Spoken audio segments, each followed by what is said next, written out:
The notification popped up on my screen at 6:47 in the morning. Critical system failure. Database servers down. Production environment compromised. Automated alerts were flooding my phone, that familiar ping I had heard 1,000 times over 15 years. My coffee sat untouched, steam rising in the quiet kitchen. On any normal Thursday, I would already be logged into the virtual private network by now, pulling up monitoring dashboards, firing off messages to the team. I had worked from home Thursdays and Fridays for the past 3 years, a small concession the company made when I threatened to leave back in 2020. My home office setup was just as efficient as my desk downtown, but this morning was different. I stared at my laptop screen for exactly 11 seconds, then I closed it. "Everything okay?" Sarah asked from the doorway, holding a basket of clean laundry. "Everything is fine," I said. My voice sounded calm, almost too calm. "Just work stuff." She knew me better than that. 15 years of marriage meant she could read the tension in my shoulders, the way my jaw set when I was holding something back, but she also knew when not to push. "Daniel is still asleep," she said, pouring herself coffee. "I will drop him at school on my way to the clinic." I nodded, watching my phone light up again. Another alert, then another. The system was melting down, and somewhere in a corner office with a view of the city skyline, Jason Thorne was probably just waking up. Jason Thorne, Vice President of Engineering.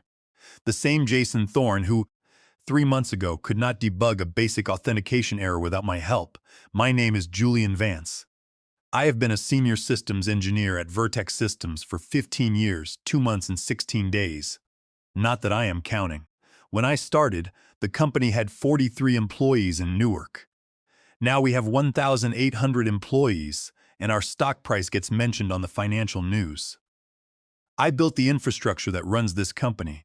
Every server configuration, every disaster recovery protocol, every system that keeps the lights on I designed. And Jason was one of the people I trained. He started as a junior engineer in 2008. I taught him everything. How to think like a system, how to anticipate failures before they happened, how to write code that would not crumble under pressure. I stayed late helping him understand network architecture. I recommended him for promotions, wrote reviews, and vouched for him when management had doubts. Last Tuesday, we got called into a company-wide meeting. The chief executive officer stood at the front, showing a slide presentation about growth and restructuring. My phone had been buzzing all morning with messages from colleagues asking if I was getting the vice president spot. I had hoped 15 years of perfect reviews and major overhauls that saved the company millions. It felt earned. Then the chief executive officer clicked to the next slide, and Jason Thorne's face filled the screen. "Please join me in congratulating our new vice president of engineering," Lawrence Caldwell announced. "Jason's innovative thinking and leadership potential make him the perfect fit." The room erupted in applause. I clapped too, muscle memory taking over while my brain tried to process it. Jason stood up, all smiles. His eyes found mine across the room. He had the decency to look uncomfortable for about half a second before the congratulations swallowed him up. After the meeting, Human Resources called me in. Clara Jenkins, from Compensation, wearing her sympathetic face. "We know you were hoping for the vice president role," she said, sliding a folder across the desk. "And we absolutely value your contributions. That's why we are offering you this retention bonus." I opened the folder. $12,000 paid out over 12 months, $1,000 a month before taxes to stay and keep doing what I had been doing. "Jason's starting salary as vice president is $285,000, Clara continued. "Plus stock options, but your role is different. You are technical, he is leadership. Different value proposition." "I trained him," I said. "He still asks me questions every week, and that mentorship is so valuable. That's exactly why we need you to stay and support him." Support him? The words tasted like copper. I signed because I did not know what else to do. Walked back to my desk in a daze, found an email waiting from Jason, sent to the entire team. Excited to start this new chapter. Special thanks to Julian Vance, whose guidance has been invaluable. Special thanks, like I was a helpful colleague and not the person who had built his entire career. That was 3 weeks ago. Since then, I had watched Jason settle into his new office, the one with actual windows and a door that closed. I had watched him in meetings, confidently presenting strategies that were just repackaged versions of things I had explained to him months earlier. I had watched him hire an assistant and talk about his vision. And I had kept working, monitoring systems, fixing problems, training new hires. Until this morning. The server crash was not random. Someone had pushed a configuration change without proper testing, probably late last night. The kind of rookie mistake I had spent 15 years preventing. The kind of mistake that could take down customer-facing services and cost the company serious money. Dad. Daniel appeared in the kitchen doorway, backpack on his shoulders. 12 years old and already organized. You okay? You look weird. Just thinking about work, son. Is something broken? Yeah, I said and felt a smile tug at my lips, but it is not my problem this time. Sarah caught my eye. She knew something had shifted. We would talk later after Daniel was at school and the house was quiet. My phone kept buzzing. I flipped it face down. Sarah is taking you to school today, I told Daniel. Have a good day. Love you. Love you too. He hugged me quick and headed for the door. Sarah lingered. You sure you were all right? I will be, I said, and meant it. After they left, the house fell quiet. I poured coffee and sat at the kitchen table, my laptop closed and phone buzzing. I recalled the times I had sprinted to fix problems. Weekends interrupted, vacations cut short, and middle-of-the-night calls. I once spent 18 hours straight rebuilding a database while sales panicked. I even flew back early from my father's funeral because a system migration failed, and nobody else could handle it. Now, Jason was in his vice president office, probably seeing the alerts and reaching for his phone, because that is what he always did when things broke. The call came at 7:58 in the morning. Voicemail. The second call came at 8:03. Voicemail again. At 8:15, a text. Julian, seeing critical alerts. Need status update immediately. I did not respond. By 9, I had 6 missed calls from Jason, 3 from the director, and 2 from Clara in human resources. Rachel Miller from accounting emailed. Please tell me you are fixing this. I cannot access anything. The company-wide messaging channel was exploding. Databases were down, the application threw errors, and the website timed out. It was a complete disaster. I sat at my kitchen table, drinking coffee, watching it unfold. You might think I felt guilty. You might think 15 years of dedication would override everything, and I would jump into action. But I felt free instead. For the first time in 15 years, someone else's emergency was not my crisis. The constant weight I had carried suddenly lifted. At 9:47, my doorbell rang.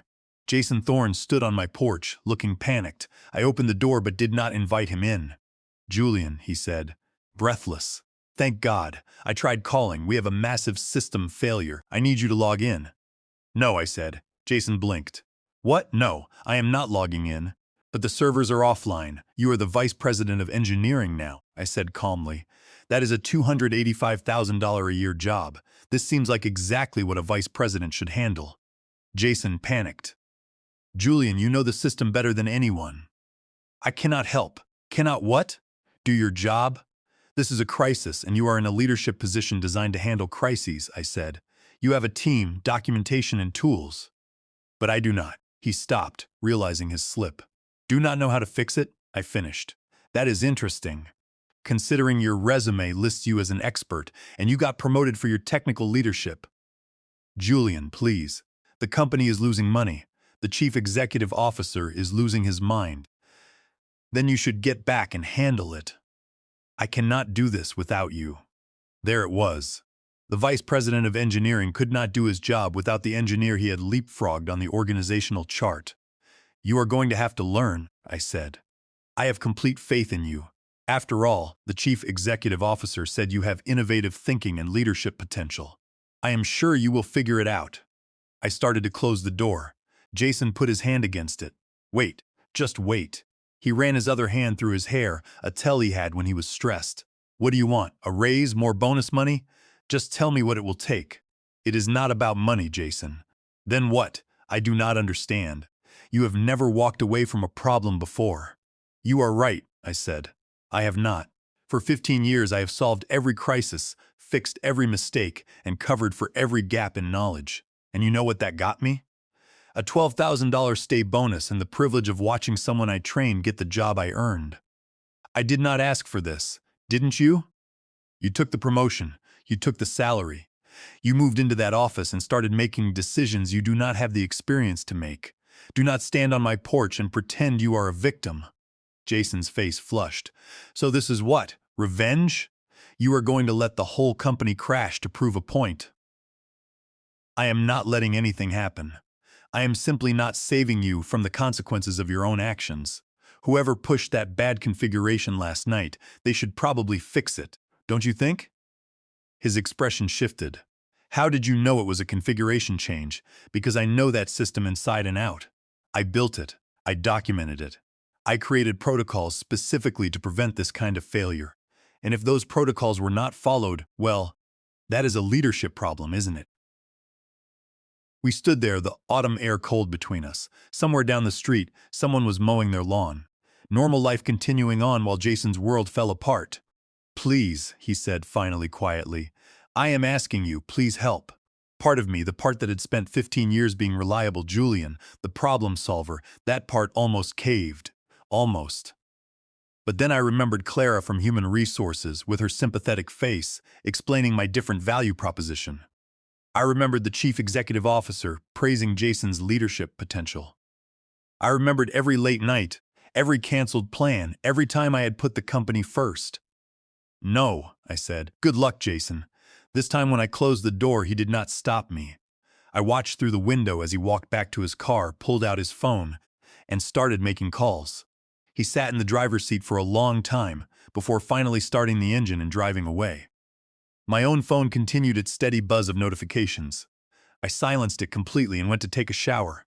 By noon, the story was all over my network. Former colleagues were texting, and friends from industry meetups were reaching out. Word travels fast in tech when a major company has a public meltdown. My phone flooded with queries asking if Vertex Systems was down and if I was doing okay. News channels were already reporting the outage. It was bad. I spent the afternoon doing things I never did. I went to the grocery store, taking my time. I picked up Daniel from school myself and took him for ice cream. You were acting weird, Daniel said. Good weird or bad weird? Different weird. Did you quit your job? Not yet, I said, but maybe soon. Cool, you are always working. Mom says you work too much. Mom is probably right. Are we going to be poor? I laughed. No, we are going to be fine, and we would be. Sarah made decent money at her clinic. We had substantial savings. I had 15 years of experience and a resume that would open doors, even if Vertex Systems had never opened the right ones. When we got home, Sarah was already there. She took one look at my face and sent Daniel upstairs. Talk to me, she said.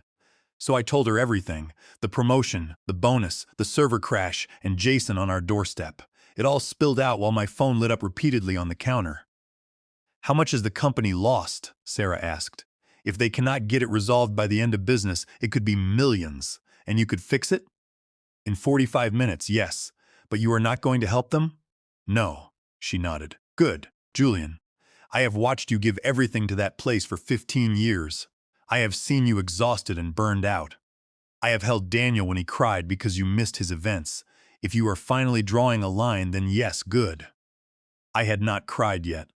Not when I closed my laptop this morning. Not when Jason showed up at my door. Not while explaining it all to Sarah. But hearing her support, her immediate and complete understanding, that was what broke through. She held me while I let go of the frustration, and it felt like releasing 15 years of accumulated pressure. That evening at 6:32, I got an email from the chief executive officer. The subject line was, "Urgent conversation needed." Sarah read over my shoulder.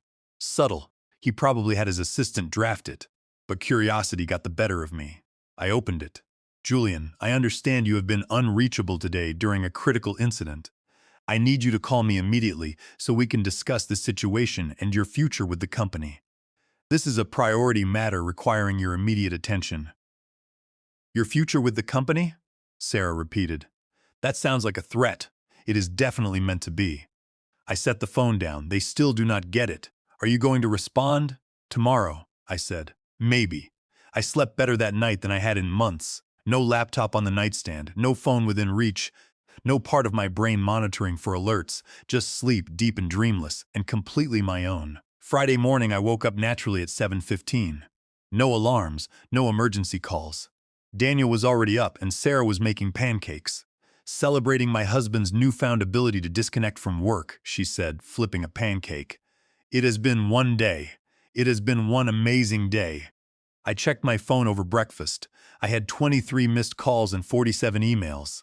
The most recent email, sent at 11:47 the night before, was from Jason. It had no subject line, just one sentence in the body.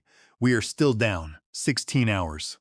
They had been fighting this for over 16 hours, and they still had not resolved it. A problem I could have fixed before lunch had become an overnight crisis.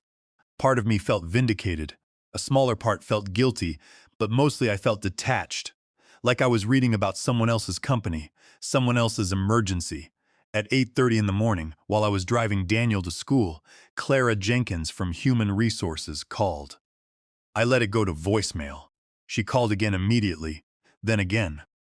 I dropped Daniel off, watched him meet up with his friends, and finally answered the fourth call. Julian, thank God, Clara said. We need you to come in immediately. The chief executive officer has cleared his calendar to meet with you. That's not necessary. I am afraid it is. This situation has become critical. We are facing significant financial and reputational damage. And that is terrible, I said. But I am not sure what it has to do with me. I am a senior systems engineer. I was told my role is technical, not leadership. This seems like a leadership problem. Silence on the other end. Then, Julian, let's be adults about this. I am being extremely adult, Clara. For the first time in 15 years, actually, I am setting boundaries. I am not available today.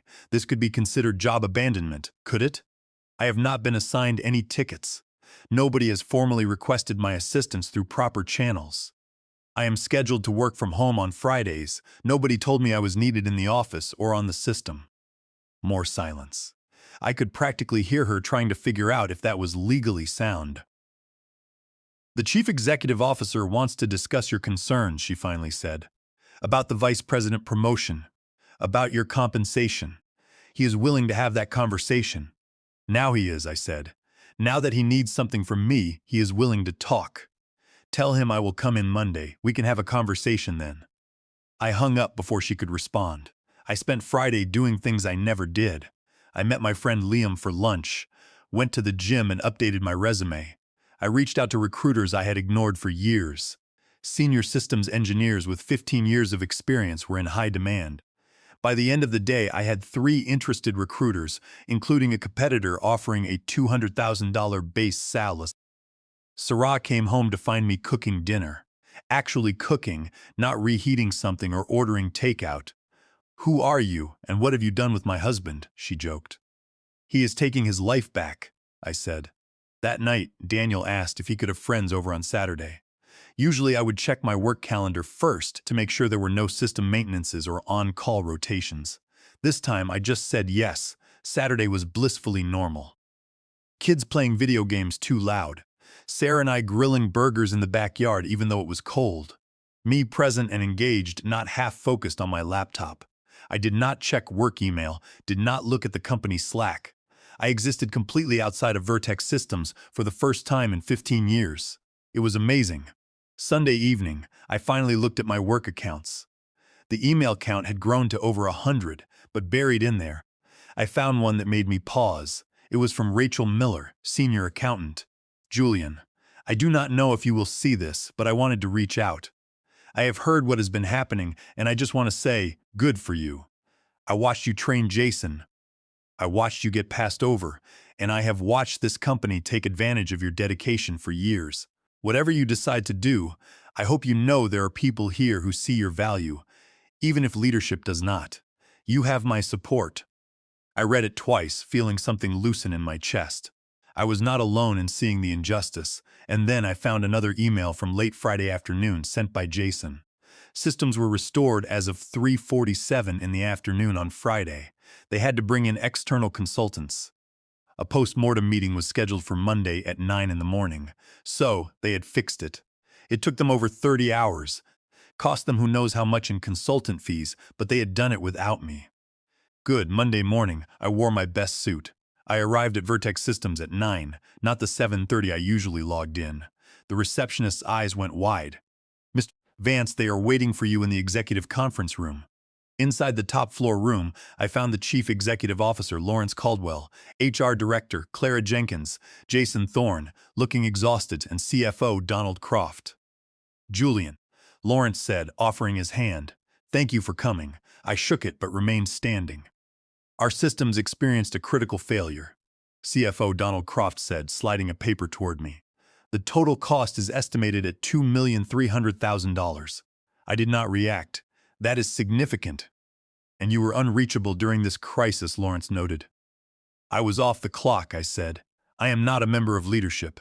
I am technical staff, and my personal time is my own. When you are a senior member of the team—" "I am not a senior member of the leadership team," I interrupted. "I was told that very clearly 3 weeks ago. I am technical staff, and my time outside of standard business hours is my own." Clara jumped in. "Julian, nobody is questioning your rights. We are just trying to understand what happened." "What happened is simple. A problem occurred. I was not assigned to fix it through any official channel. I chose not to volunteer my personal time. The leadership team, specifically the Vice President of Engineering, handled it as per his job description." All eyes turned to Jason. He looked like he wanted to disappear. "The system was eventually restored Friday afternoon," Lawrence said. "After we brought in external consultants at considerable expense. Well, I am glad it is resolved." Lawrence's voice sharpened. "Julian, let's stop dancing around this. You intentionally allowed this situation to continue because you are upset about Jason's promotion. That is insubordinate." "No, it is honest," I replied. "But since you want to discuss what happened, we need to talk about the laws that were broken this weekend." The room fell silent. "What laws?" Donald Croft asked, narrowing his eyes. "First," I said, leaning forward, "Jason Thorne forged my electronic authorization signature in the deployment logs to bypass the mandatory safety checks and push that broken configuration update. Under California Penal Code Section 470, electronic forgery is a felony. Because that approval was forged, the deployment authorization itself is void ab initio.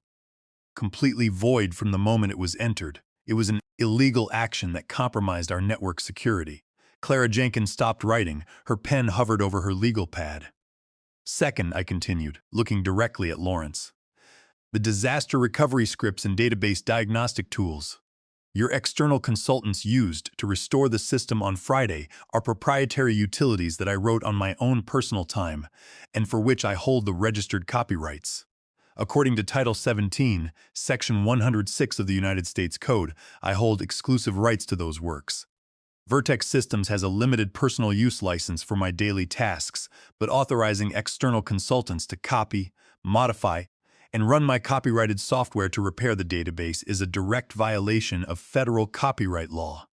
Donald Croft's face drained of color. He turned to look at Clara Jenkins, who had a look of absolute dread on her face. Clara Jenkins whispered to Lawrence, "He is correct. If those tools are copyrighted, sharing them with consultants is federal infringement. And if Jason forged his signature, that is a criminal offense." Jason looked ill. "I just needed the deployment to go through. The system required Julian's cryptographic key, which you forged," I said. "A clear violation of California Penal Code Section 470. I have the audit logs." Lawrence Caldwell leaned back, rubbing his temples. The silence in the room was heavy. "What do you want, Julian?" Lawrence finally asked. "I want to be valued appropriately," I said. "Let's fix the organizational chart." "We offered a retention bonus," Donald said. $12,000 is an insult. The vice president position requires technical expertise and leadership. I have both. I saved this company millions. What I have not done is play golf with the right people."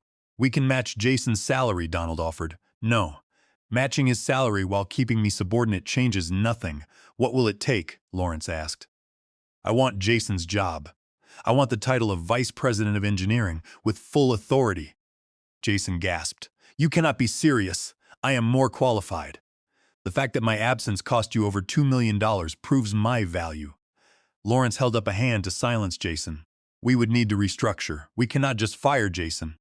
Create a different role for him. A lateral move. Special projects. I do not care. But I am not interested in co-leadership.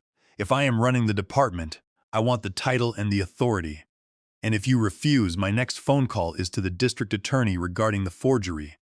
followed by a federal copyright lawsuit under Title 17, Section 106. Clara Jenkins looked at Lawrence and nodded slowly. She knew they had no legal defense. "All right," Lawrence said, "we will draw up a proposal. Vice President of Engineering, with salary matching the original compensation plus 15% for the inconvenience of this transition. Stock options, 4 weeks of paid time off, and clear on-call protocols with appropriate compensation. Clara will work out the details. 15% more than Jason's salary. The details felt like justice. I want it in writing by Wednesday," I said. "You will have it Tuesday," Lawrence replied. "Now, can we count on you to be available if something critical comes up before this is finalized?" I smiled. "Put me on the on-call rotation with the appropriate hourly rate for after-hours work, and yes." Donald Croft actually laughed at that, a short bark of sound. "He has got you there." "Lawrence, fine," Lawrence said. "Clara, make it happen. Julian, anything else?" "Just one thing. I want a public announcement. Company-wide email, team meeting, the works. No quiet shuffling of the organization chart. If we are doing this, we are doing it properly." "Agreed." Lawrence stood, extending his hand. "Welcome to the executive team, Julian." I shook his hand. It felt surreal the meeting ended. As I passed through the lobby, I saw Jason standing by the windows looking defeated. I stopped. "Jason." He turned. "This feels pretty personal." "It is not personal," I said. "You are capable, but you were not ready for this role, and we both know it. You pushed a bad release and forged my signature to do it." "I was desperate," he muttered. "For what it is worth, I recommended you for the vice president spot first. I told Lawrence you deserved it. That surprised me." "Then why?" "He said you were too valuable in your current role, too important to the technical operations to move into pure leadership." I believed him. I felt a shift, not forgiveness, but understanding. They played us both, gave you a promotion you were not ready for, kept me in a role I had outgrown, and expected us to make it work. "Yeah," Jason said. "I guess they did. Guess I will have time to learn now." I walked to my desk. My team was watching me. "All right," I said loud enough for everyone. "Systems are back up. We are going to do a full post-mortem to ensure this does not happen again, and there will be some organizational changes announced soon." The relief in the room was palpable. They trusted me. Tuesday morning, Clara emailed me the contract. I read it carefully, had Sarah read it, and signed it. Tuesday afternoon, the company-wide email went out, announcing my promotion to Vice President of Engineering and Jason's transition to a new role focusing on strategic innovation. My phone exploded with congratulations. That evening, I came home to find Daniel and Sarah had made a congratulations banner. "Does this mean you are the boss now?" Daniel asked. "One of them," I said. "Cool. Can you give yourself Fridays off?" Sarah laughed. "That is not how it works, buddy." But actually, maybe it was. Maybe being in charge meant I could finally set the culture I wanted. Work hard, yes, but also have boundaries, also have a life. 3 months into my new role, we had not had a single major system failure. Not because I was fixing everything, but because I had built a team of capable people and got out of their way. One Friday evening, I left the office at exactly 5 o'clock. No laptop, no emails. Sarah, Daniel, and I went to the movies. Sitting in the theater, my phone buzzed once. A message from Lawrence. "System monitoring looks great. This is exactly the leadership we needed." I smiled and put the phone away. Sometimes standing up for yourself feels impossible, especially when you have spent years being the reliable one. But your worth is inherent. And the moment you recognize that, everything changes.